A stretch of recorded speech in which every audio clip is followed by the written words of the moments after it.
Apa itu risiko operasional? Menurut PBI nomor 13/23/PBI/PBI/2011 tentang manajemen risiko bank syariah, risiko operasional, yaitu risiko kerugian yang diakibatkan oleh proses internal yang kurang memadai, kegagalan proses internal, kesalahan manusia, kegagalan sistem, dan atau adanya kejadian-kejadian eksternal yang mempengaruhi operasional bank. Komponen dalam risiko operasional dibagi menjadi sebagai berikut. 1. Proses internal yaitu risiko proses internal. 2. Manusia yaitu risiko manusia. 3. Sistem yaitu risiko sistem. 4.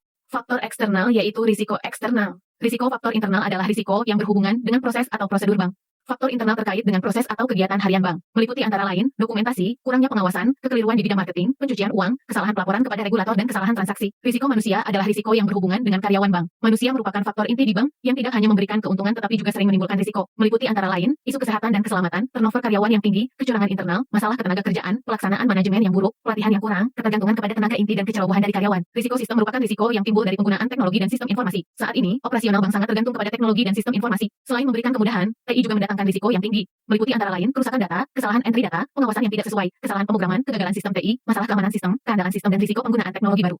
Risiko faktor eksternal adalah risiko yang berkaitan dengan kejadian yang berada di luar kontrol bank, meliputi perampokan dan pencurian, kebakaran, bencana alam, peraturan baru, kerusuhan massal, pemogokan, masalah transportasi massal dan masalah pelayanan umum, listrik, air, DLL. Identifikasi risiko operasional. 1. Frekuensi rendah dampak rendah tindakan yang dilakukan terima risiko dan peningkatan pengawasan internal. 2. Frekuensi rendah dampak tinggi tindakan yang dilakukan mitigasi risiko, ditransfer dan di-sharing. 3. Frekuensi tinggi dampak rendah tindakan yang dilakukan mitigasi risiko dan perbaikan kebijakan atau prosedur. 4. Frekuensi tinggi dampak tinggi tindakan yang dilakukan hindari risiko yang dapat mengancam kelangsungan bank. Pada suatu bank syariah ABC mendeteksi gangguan pada server utama yang menyebabkan penurunan kinerja yang signifikan. Gangguan ini berdampak pada berbagai layanan perbankan, termasuk transaksi online, pemrosesan pembiayaan, dan layanan pelanggan. Selama lebih dari 48 jam, nasabah mengalami kesulitan mengakses rekening mereka, melakukan transfer dana, dan mendapatkan informasi terkait saldo. Manajemen strategis dalam menangani kegagalan yaitu 1. Respon cepat dan transparan. 2. Pemulihan sistem dan penguatan infrastruktur. 3. Evaluasi dan pembaruan prosedur operasional. 4. Peningkatan pelatihan pada karyawan. 5. Peningkatan layanan pada pelanggan.